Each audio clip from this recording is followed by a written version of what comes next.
running backs recap. Into the corner, and he does say goodbye to Ricky Booth. The day belongs to four young men from Notre Dame. Campbell breaks away and does it the hard way. Doc Blanchard and Glenn Davis, Mr. Inside and Outside. And this fella runs, wow. You can't tackle him high. Bo Jackson with 9.5 speed. Come on, you got to see all of Barry Sanders' moves on one play right there. A tremendously gifted athlete. Number 32, O.J. Simpson. And now at the top of ESPNU's honor roll of top 10 running backs. A block of Wrightsville, Georgia granite that broke down all barriers in front of him. Number 34 in your program, number 1 in our countdown, Herschel Walker.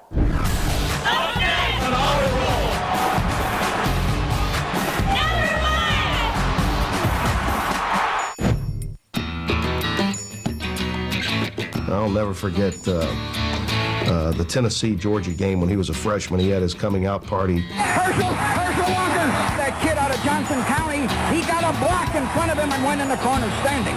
Nobody knew who Herschel Walker was, and all of a sudden he broke loose as a premier running back, had that great touchdown run where he ran over Bill Bates and got into the end zone.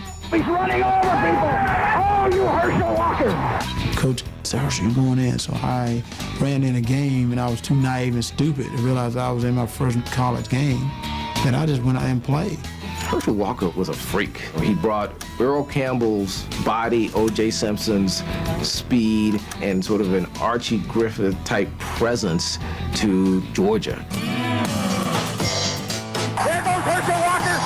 And Walker's still going. No one had ever seen anything like that. You know, here you got this big back with speed and power, and he just destroyed opponents. And he had the charisma to go along with it. He was a big bulldog. He had that look in his eye that we're going to war, and I know I'm going to be the tank that y'all are riding, and he was always ready for it. We were in the Sugar Bowl for the national championship, and on the second play, he dislocated his shoulder.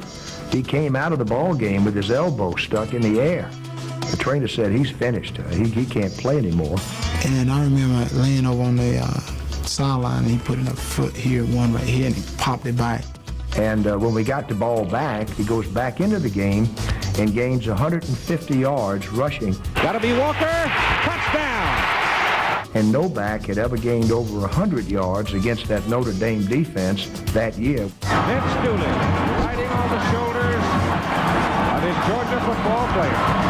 Herschel Walker finished third in the 1980 Heisman voting after setting a then NCAA freshman rushing record of 1,616 yards. But the quick success didn't go to his head.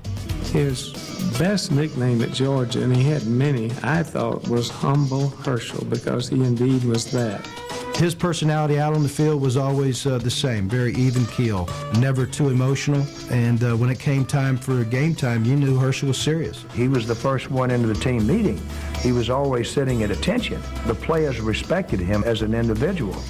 After rushing for 1,891 yards and 18 touchdowns as a sophomore, Walker contemplated challenging the established order and turning pro. Ultimately, he decided to stay in school, and in 1982 had another dominant season. The old joke at Georgia was Herschel right, Herschel left, Herschel up the middle, extra point or field goal. So that was kind of our game plan. He was like Old Man River, and the longer the game went on into the fourth quarter, he got stronger and stronger and stronger. He has this outward persona of being nice and quiet and all that, but he has a real burning desire to be the best. As a junior, Walker ran for 1,752 yards, 16 touchdowns, and took home the Heisman. The winner of the 1982 Heisman Memorial Trophy from the University of Georgia, Herschel Walker. John London of ABC was interviewing him when he won the Heisman Trophy. He said, "Don't you get tired carrying that ball so much?" And he said, "No, ma'am, it ain't so heavy." People look for a player like Herschel Walker after that because everyone wanted that big, fast guy who could run an 80-yard touchdown or run somewhere over for 2 yards. You saw him in that big red jersey, and he dominated the field. He was the only player on the field when he was in the lineup. Sure, he had a line, he had a quarterback, but it was all about Herschel. So Herschel Walker, number 1 on our countdown.